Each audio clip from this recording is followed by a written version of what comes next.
ఎంత విషాదకరమైనటువంటి సందర్భం అంటే తెలంగాణ ఉద్యమంలో నాడు కుటుంబాలను బంధాలను బాంధవ్యాలను విడిచిపెట్టి 2001 నుండి నిర్విరామంగా కొట్లాడినటువంటి ఉద్యమకారుడు చంపన్న గత వారం రోజుల క్రితం యాక్సిడెంట్ అయిపోయింది.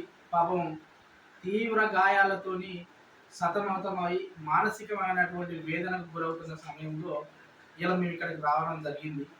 ఈ రాష్ట్ర ప్రభుత్వాన్ని పలు సందర్భాల్లో మేము చెప్పినాం క్లియర్గా, సంక్షేమ బోర్డు ఏర్పాటు చేయాలి, ఉద్యమకారులకు ఊతం ఇవ్వాలి, భవిష్యత్తులో వాళ్ళకు చాలా అవసరాలు ఉంటాయని మనం చెప్తే ఇలా ఈ ప్రభుత్వం కొంత చున్న చిట్టు చూసింది.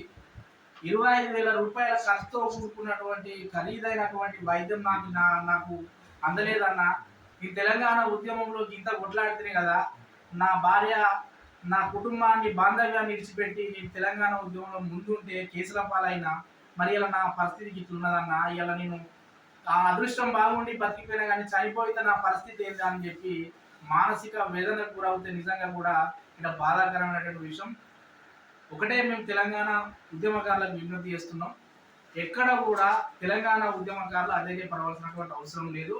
ఎందుకంటే మొన్ననే పలు పార్టీలు, ప్రధాన పార్టీలు కూడా ఈ తెలంగాణ ఉద్యమకారుల సంక్షేమ నిధి మేము ఏర్పాటు చేస్తాం, మేము మా కార్యక్రమాలలో మేము ప్రాధాన్యత ఇస్తామని చెప్పి ప్రధాన పార్టీలు అంటున్నాయి. అట్లనే ఈ టీఆర్ఎస్ ప్రభుత్వం మీద కూడా ఎంత అయితే మనం ఒత్తిడి పెంచాలో అంత మనం ఒత్తిడి వేస్తున్నాం. మిత్రులారా, ఎక్కడ కూడా మానసికంగా కుంగిపోవాల్సినటువంటి అవసరం లేదు. భవిష్యత్తు తెలంగాణ ఉద్యమకారులకు భరోసా ఇచ్చేటువంటి కార్యక్రమాలు తెలంగాణ ఉద్యమకారుల ఫోరం తీసుకుంటుంది. అట్లనే తెలంగాణ ఉద్యమకారులు జంపన్నకు మానసిక ధైర్యాన్ని నింపేటువంటి క్రమంలో మేము కింద ఆయన నెంబర్ కూడా మేము సెండ్ చేస్తున్నాం.